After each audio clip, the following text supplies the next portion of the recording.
Olá, meus irmãos, Deus os abençoe, em nome de nosso Senhor Jesus Cristo, para mais uma conversa. É sempre um grande privilégio poder estar aqui todos os dias para que a gente possa meditar na mensagem do profeta. O que eu quero meditar hoje está na mensagem, o sinal deste tempo, e é especificamente a respeito do que Jesus Cristo pregou em Mateus capítulo 12, a respeito do sinal da ressurreição que seria dado aqui no tempo do fim para uma geração má e adúltera e buscadora de sinais. Então, o único sinal seria o sinal da ressurreição, o sinal de Jonas, seguido pelo sinal de discernimento de espírito apresentado por Salomão, de acordo com Hebreus 4:12, seguido então da verdadeira igreja, que seria atraída pelo sinal messiânico, o sinal do discernimento de espírito,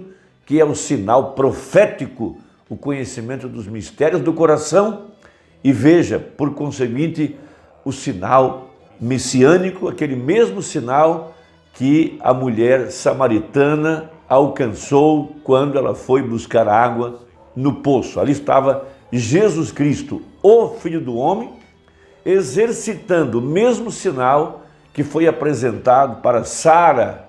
Veja, quando ela estava na tenda e o anjo de costas para a tenda discerniu os pensamentos do coração de Sara. Então, Jesus Cristo, citando Jonas, veja, ele pôde mostrar que Jonas estava debaixo da liderança do Espírito Santo, e Jonas então foi o sinal da ressurreição, que depois de 3 dias ele apareceu na praia. Então, para toda aquela geração de Nínive, veja, ali estava, veja, o sinal da ressurreição, e Nínive inteira se converteu à pregação de Jonas. Então disse Jesus, versículo 38, então alguns dos escribas e dos fariseus tomaram a palavra dizendo, mestre, quiséramos ver da tua parte algum sinal. Então disse Jesus, uma geração má e adúltera pede um sinal, porém não se lhe dará outro sinal senão o do profeta Jonas. Pois como Jonas esteve 3 dias e 3 noites no ventre da baleia, assim estará o Filho do Homem 3 dias e 3 noites no seio da terra. Os ninivitas ressurgirão no juízo com esta geração e a condenarão, porque se arrependeram com a pregação de Jonas, e eis que está aqui quem é mais do que Jonas. Então veja na mensagem o sinal deste tempo, parágrafos 58 até os 60, o profeta mostra que Jonas foi um sinal de ressurreição, e esse sinal seria o que o Espírito Santo apresentaria aqui no tempo do fim a uma geração má e adúltera. Veja, o sinal da ressurreição, Jesus Cristo outra vez manifestado em meio do seu povo. Então diz assim o profeta. Agora, muitas pessoas condenam Jonas. Veja, eu não condeno Jonas. Vocês sabem, eles dizem, bem, ele é um Jonas. No caso, Jonas, ele estava dentro do barco e descobriram que era por causa dele que havia aquela tempestade toda. Então, quando as coisas vão mal, a gente diz, o sujeito é um Jonas. Vocês já ouviram essa expressão, mas vocês não devem fazer isso, diz o profeta. Veja, cristãos, vocês não devem condenar os servos de Deus. Jonas foi um profeta. E é aqui que está o ponto. Profetas são sinais para a sua geração. E já vou explicar isso.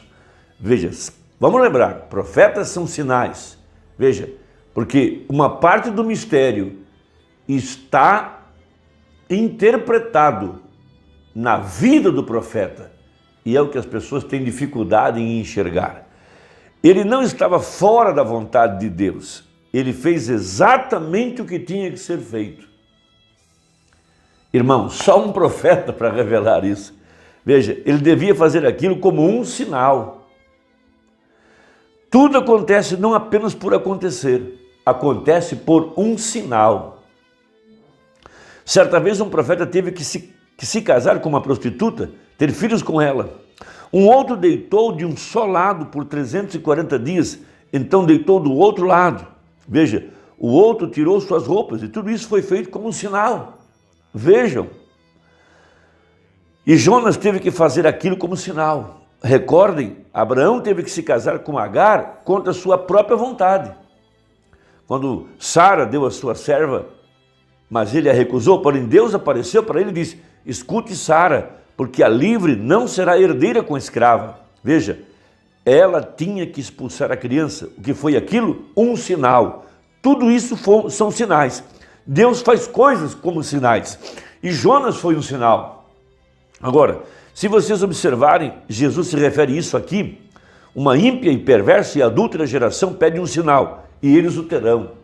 Veja, porque como o profeta Jonas esteve no ventre da baleia por 3 dias e 3 noites, da mesma maneira o Filho do Homem, vejam, estará no seio da terra por 3 dias e 3 noites. De que Jonas foi um sinal, então? Ele foi um sinal da ressurreição, portanto. Então aqui temos algo muito importante. Agora, eu espero que você capte pelos olhos espirituais o que eu vou dizer agora. Se você tem o Espírito Santo, você vai entender que tudo também na vida do profeta irmão Brana foi para um sinal. Deus faz coisas que aos olhos do homem natural, elas são incompreensíveis. E muitas vezes esses homens de Deus, esses profetas, fazem coisas incompreensíveis.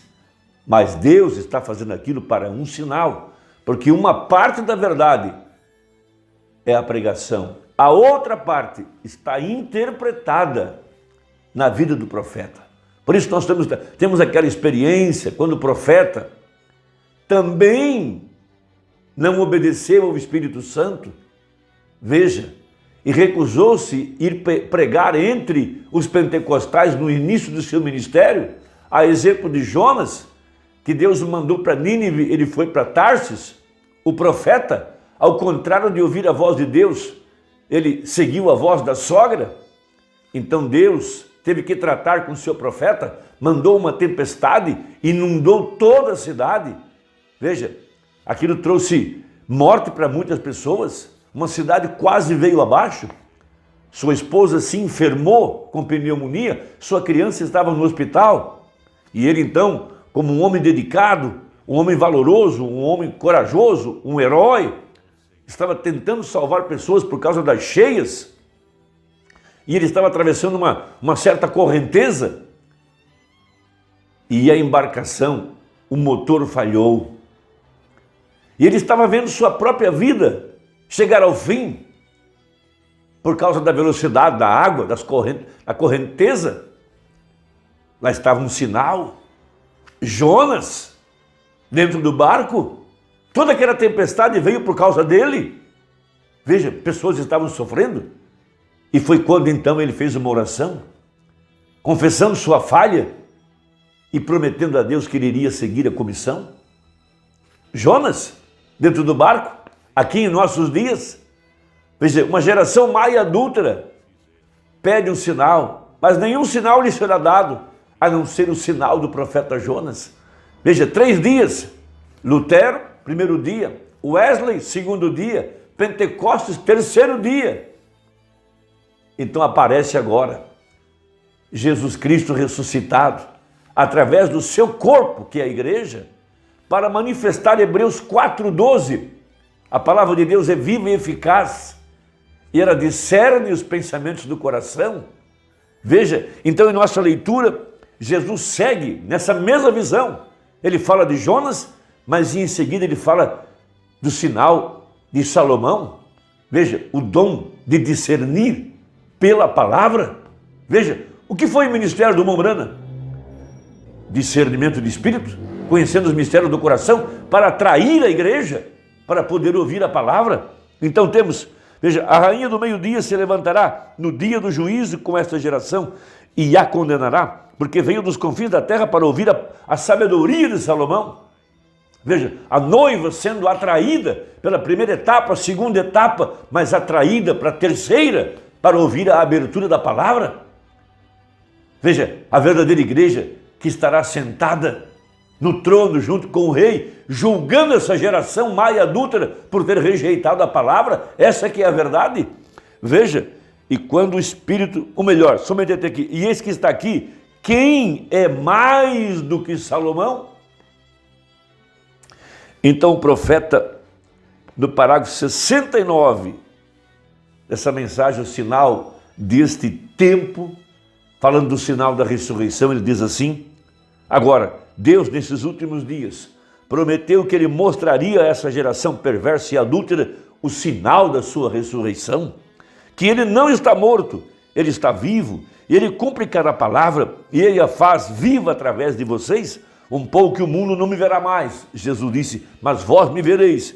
Veja, falando aos crentes, porque eu, um pronome pessoal, eu estarei com vocês, mesmo em vocês, até o fim do mundo, até a consumação. E Hebreus, e São João capítulo 14, verso 12, aquele que crê em mim fará também as obras que eu faço, mesmas obras, e Jesus Cristo é o mesmo ontem, hoje e eternamente. Agora, para concluir, no parágrafo 71, veja, e agora nós deixamos a era pentecostal, agora estamos chegando a um lugar, como na pirâmide, não doutrinas de pirâmides, nós não vamos ficar pesquisando isso, mas eu quero dizer como a pirâmide, quando a pedra angular vier para encaixar, tem que ser aperfeiçoada, tem que haver um ministério na igreja, a verdadeira igreja do Deus vivo, para que quando a pedra angular vier, Cristo, ou o ministério de Cristo e Cristo se encaixarão perfeitamente juntos, e então trazer de volta os redimidos, levando toda a casa de Deus para a glória. Porque não pode haver a ressurreição sem que houvesse aqui na terra um ministério de Cristo para se encaixar com a pedra de coroa, que é Cristo. E todos nós sabemos que o ministério do irmão Brana preencheu cada requisito. Veja, o sinal de Jonas, o sinal de Salomão, a era da pedra angular, uma igreja efesiana, uma igreja liderada pelo Espírito Santo. Irmão, eu espero que a conversa tenha te ajudado e você possa abrir os seus olhos. Veja, o metodista, batista e presbiteriano, através das grandes eras da reforma que surgem e dão suas vidas nas perseguições de coisas para o reino de Deus.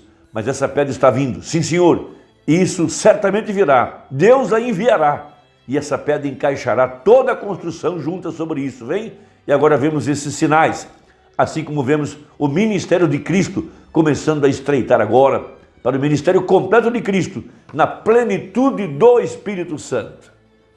Deus te abençoe e até a próxima conversa, se Deus quiser, em nome de Jesus. Amém.